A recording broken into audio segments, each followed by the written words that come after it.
Dear students, आज हम Graham's law of diffusion की स्टडी करेंगे और आपको नाम से ही पता चल रहा होगा that this law is based on diffusion. Okay, so let's get start.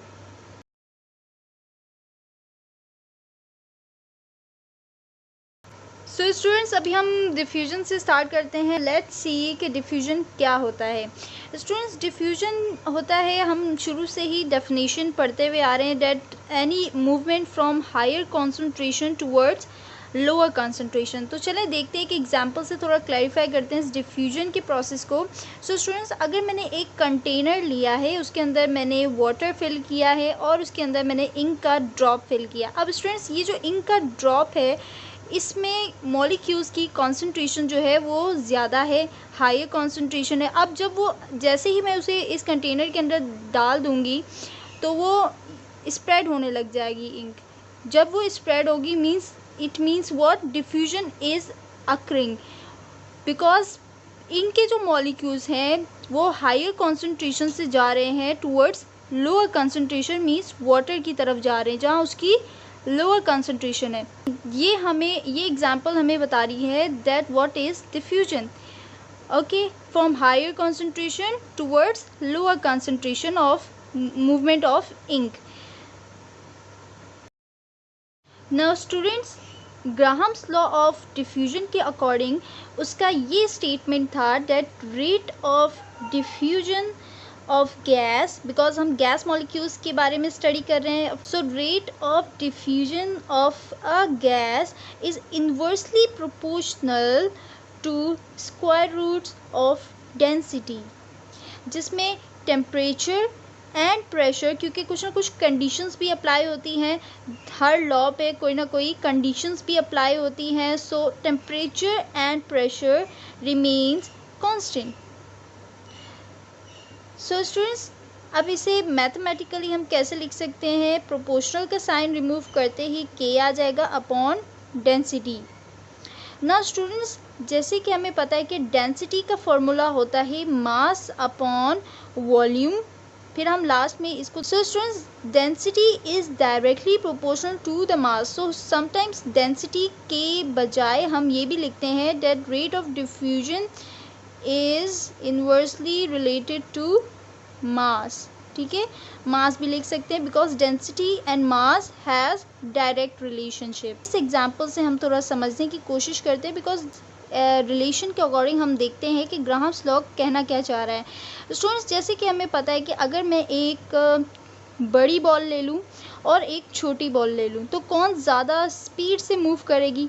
Of course जो छोटी बॉल है वो बहुत ज़्यादा स्पीड से फास्ट मूव करेगी, लेकिन जो बड़ी बॉल है जिसका हैवियर वेट है वो ज़रा स्लो मूवमेंट करेगी. इस तरह अगर एक और एग्जांपल से बता दूँ, अगर एक मोटा सा कोई बंदा है और एक बहुत ज़्यादा पतला सा बंदा है, कौन ज़्यादा स्पीड में भागेगा. ऑफ कोर्स जो पतला सा बंदा है, दुबला पतला सा, वो ही स्पीड में भागेगा और जो मोटा सा है वो अपने वेट की वजह से थोड़ा स्लो मूव करेगा. So students, rate of diffusion ये हमें कह रहा है, रेट ऑफ डिफ्यूजन और मास का यही रिलेशन है कि अगर मास कम होगा सो रेट ऑफ डिफ्यूजन ज़्यादा होगा, अगर मास ज़्यादा होगा सो रेट ऑफ डिफ्यूजन कम होगा. और डिफ्यूजन मैंने आपको पहले भी बताया कि rate of diffusion is what, the speed of diffusion, means diffusion किस स्पीड से हो रहा है, मूवमेंट ऑफ मॉलिक्यूल्स किस स्पीड से हो रहे हैं. गैस के मॉलिक्यूल्स उतना स्पीड में भागेंगे जितना मास उनका कम होगा, और उतना ही वो स्लो मूव करेंगे जितना उनका मास ज़्यादा होगा. तो अब इसकी हम मैथमेटिकल एक्सप्रेशन ड्राइव करते हैं और उस फॉर्मूले को लेकर आते हैं जिससे इसके न्यूमेरिकल्स सॉल्व किए जाते हैं. स्टूडेंट्स, मैथमेटिकली हम इस ग्राहम्स लॉ की इक्वेशन को ऐसे लिखते हैं that I told you before that rate of diffusion is inversely related to the density. So students, हम जैसे ही प्रोपोर्शनल के साइन को रिमूव करेंगे तो कांस्टेंट के आ जाएगा विद डेंसिटी स्क्वायर रूट के साथ. For second gas we take rate of diffusion 2 and density is d2, क्योंकि डेंसिटी भी उसकी डिफरेंट होगी. ये है equation number 2. Now students, divide both the equations, divide equation 1 and equation 2. So students both the equation R1 ऊपर R2 नीचे is equals to R1 की value क्या है हमारे पास K/D1 with square root and this D2. Now students K and K both are cancel. अब ये upon की होने की वजह से नीचे वाला ऊपर और ऊपर वाला नीचे चल जाएगा. ये तो सिंपल मैथमेटिकल कैलकुलेशन है. फिर R1/R2 is equals to square root with D2 and square root with D1. Now students उन स्टूडेंट्स को जिनको ये वाला स्टेप समझ में नहीं आया तो उनके लिए एक सेकंड स्टेप में इसी का ही रिलेटेड कर रही हूँ. लाइक यहाँ पे देख लें R1 हमने ऊपर लिखा, R2 हमने नीचे लिखा. डिवाइड कर रहे हैं ना बिकॉज हम देन K/डेंसिटी विद 1 डिवाइड किया K/डेंसिटी विद 2. और स्टूडेंट्स मैथ्स में क्या होता है कि जब हम डिवाइड को मल्टीप्लाई में कन्वर्ट करते हैं तो हमारा जो एंड वाला होता है वो रिवर्स हो जाता है. तो मीन्स हम इसे ऐसे लिखेंगे, ये हम वैसे ही जैसे R1 है R2 है और इसे भी सेम लिखेंगे और यहाँ पर हम रिवर्स कर देंगे इसे K. Now K and K is cancel. अब स्टूडेंट्स देखें यहाँ पे क्या आ गया D2 सामने आ गया क्योंकि यहाँ पे 1 बच गया तो वो 1 से मल्टीप्लाई करके same and with D1. Okay students, जिनको समझ में नहीं आया ये स्टेप उनके लिए है. सो हमारे पास उससे भी यही आ रहा है और इससे भी. अगर आपको डायरेक्टली नहीं आ रहा तो आप ये भी कर सकते हैं. जैसे कि मैंने आपको बताया था पीछे that density is directly proportional to its मास.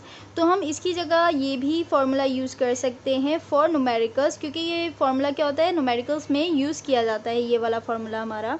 ठीक है, तो हम इसे कैसे लिख सकते हैं मास टू कैपिटल में भी लिख सकते हैं. समटाइम्स लिखा होता है कैपिटल में और समटाइम्स स्मॉलर में, but I guess capital is more better. ठीक है, तो हम इसे कैपिटल कर देते हैं capital mass M2 and M1. ठीक है, क्योंकि डेंसिटी क्या थी डायरेक्ट रिलेशन में थी मास के. ठीक है स्टूडेंट्स, तो समटाइम्स ये भी फार्मूला यूज़ होता है न्यूमेरिकल्स में और समटाइम्स ये भी. तो चलें हम इसके अब न्यूमेरिकल्स भी सॉल्व करते हैं. अभी हम डिस्कस करने जा रहे हैं प्रॉब्लम नंबर 1. तो चलें स्टार्ट करते हैं. यहाँ पर मैंने न्यूमेरिक प्रॉब्लम नंबर 1 मैंने यहाँ पे राइट डाउन कर दिया है. अब यहाँ पे देखिए the ratio of the rate of diffusion of two gases A and B is 1.5/1. If molecular mass of gas A is 16, find the molecular mass of B. So students, according to this numerical हमें ये बताया जा रहा है कि A का जो rate of diffusion है वो है 1.5, B का जो रेट ऑफ डिफ्यूजन है वो है 1, क्योंकि रिस्पेक्टिवली बताया जा रहा होता है. जिसका A अगर पहले लिखा है तो A का रेट ऑफ डिफ्यूजन पहले बताया जाएगा, B बाद में है सो बाद में बताया जाएगा. अब स्टूडेंट्स यहाँ पर हमें दिया हुआ है A का mass molecular mass of gas A is 16 और हमें फाइंड क्या करना है स्टूडेंट्स, हमें फाइंड करना है गैस B का मॉलिक्यूलर मास. अभी हमने मैथमेटिकली ग्राहम्स लॉ को ड्राइव किया था और एंड में हमारे पास जो फार्मूला आया था वो यूँ कुछ था R1/R2 is equals to M2/M1. So students यहाँ पे न्यूमेरिकल के अकॉर्डिंग हम देखें तो यहाँ पर A है B है. सो A B की बात हो रही है जिसकी वजह से हम क्या करते हैं इसे 1 के बजाय A कर देते हैं अपनी ईजी के लिए, B कर देते हैं 2 को. ठीक है, सो सेम यहाँ पर भी. सो स्टूडेंट्स अब यहाँ पे देखिए रेट ऑफ डिफ्यूजन A हमें क्या दिया हुआ है 1.5 जो कि यहाँ पे गिवन था, मैंने आपको पहले भी बताया. रेट ऑफ डिफ्यूजन B हमें क्या दिया हुआ है रिस्पेक्टिवली 1 दिया हुआ है. Then students molecular mass for B gas we have to find it and molecular mass for A is given that is 16.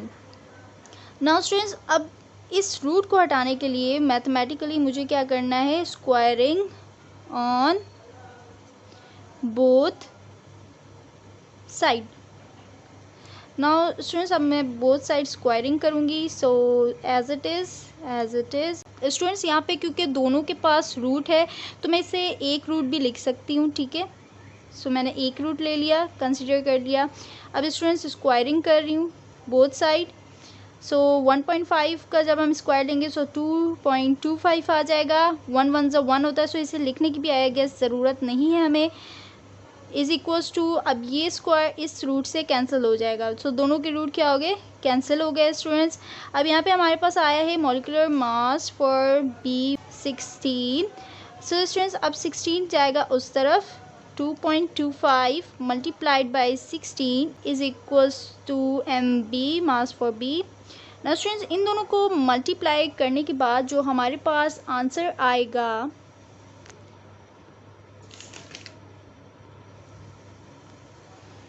ना स्टूडेंट्स इन दोनों को मल्टीप्लाई करने के बाद आपके पास आंसर आ जाएगा 36, जो कि होगा molecular mass for gas B. अगर इसमें कोई भी कंफ्यूजन है, किसी स्टेप में समझने में आपको मसला हुआ, तो आप मुझसे कमेंट बॉक्स में पूछ सकते हैं। Now let's move towards problem number 2। Problem number 2 भी राइट डाउन कर दिया है, जिसके अकॉर्डिंग आप यहाँ पे देखें, यहाँ पे आपको कोई भी डेटा नज़र नहीं आ रहा, ठीक है। अब डेटा के बगैर आप कैसे सॉल्व करेंगे, तो चले सॉल्व करते हैं। थोड़ा सा ट्रिकी न्यूमेरिकल लगता है लेकिन इतना है नहीं, तो चले आपकी इस ट्रिकनेस को कम करते हैं। स्टूडेंट्स यहाँ पे लिखा हुआ है compare the rate of helium and sulphur dioxide, means हमने इन दोनों का रेट क्या, of course rate of diffusion की बात हो रही है। सो रेट ऑफ डिफ्यूजन को हमने इन दोनों के कंपेयर करना है, तो चले कंपेयर करते हैं कि रेट ऑफ डिफ्यूजन इन दोनों का क्या आ रहा है। So students according to Graham's law of diffusion, R1 is what, helium, R2 is what, sulfur dioxide, which is equals to mass of opposite SO2 and mass of helium। अब यहाँ पे students क्योंकि हमें कुछ भी गिवन नहीं है, तो अब हम क्या करें स्टूडेंट्स, लेकिन हमें ये तो पता है कि हीलियम का एटॉमिक मास क्या होता है और सल्फर डाइऑक्साइड का कैलकुलेट करके क्या निकलता है। So students according to periodic table, helium का जो मास है वो हमारे पास, इसको जैसे है वैसे लिखते हैं, हीलियम का जो हमारे पास मास आता है स्टूडेंट्स वो आता है हीलियम का, दैट इज़ 4, और सल्फर डाइऑक्साइड का आपने कैलकुलेट करना है। कैलकुलेट करने का क्या तरीका होता है, 32 ऑफ सल्फर प्लस ऑक्सीजन का हमारे पास होता है एटॉमिक मास 16, क्योंकि यहाँ पे 2 लगे हुए हैं ऑक्सीजन, सो 2, इन दोनों को आप मल्टीप्लाई करेंगे 32 आ जाएगा, 32 प्लस 32 इज़ व्हाट, 64। स्टूडेंट्स ये मॉलिक्यूलर मास निकालने का तरीका है, ये मैंने उनके लिए किया जिनको नहीं आता। अगर आप मॉलिक्यूलर मास को स्टडी करना चाह रहे हैं तो उसके लिए मैंने डिस्क्रिप्शन बॉक्स पे लिंक डाल दिया है, सो चेक आउट दैट। अब यहाँ पे SO2 का जो हमारे पास मास आया है वो है 64, और ये जैसा है वैसे ऑफ कोर्स। अभी हम आगे बढ़ते हैं, helium and sulphur dioxide is equals to, अब यहाँ पे स्टूडेंट 64 का रूट निकालें, सो 8 8 64 होता है, 4 का रूट निकालें सो 2 बनता है। सो स्टूडेंट्स 2 1 2, 2 4 8, सो हमारे पास आंसर आ गया 4। तो अगर हम इन दोनों के रेट को कंपेयर करें तो हमारे पास आता है 4।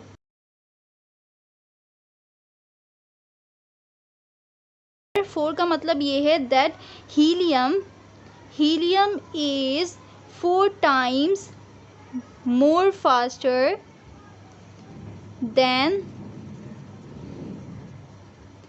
SO2, यानी सल्फर डाइऑक्साइड से हीलियम 4 times फास्टर है। इन दोनों का रेट कंपेयर करना था, सो हमने यहाँ पे बताया है दैट 4 times मोर फास्टर है SO2 से। जैसे कि पहले भी मैंने आपको बताया, जो लाइटर मॉलिक्यूलर वेट होगा जिसका, वो जल्दी डिफ्यूज़ करेगी, जिसका हैवियर वेट होगा वो ज़रा लेट डिफ्यूज़ करेगी। सो स्टूडेंट्स यहाँ पे भी वही है, हीलियम का मास कम था तो रेट ऑफ डिफ्यूजन ज़्यादा होगा इसका, ठीक है स्टूडेंट्स। इस तरह के भी न्यूमेरिकल्स समटाइम्स आते हैं। ये मेडिसिन टेक्स्ट बुक बोर्ड की केमिस्ट्री की फ़र्स्ट ईयर बुक से न्यूमेरिकल्स दोनों लिए हैं। बाकी अगर आपको और कोई न्यूमेरिकल समझना है या पूछना है, सो कमेंट में आप पूछ सकते हैं। So take care of yourself. अल्लाह हाफ़िज़।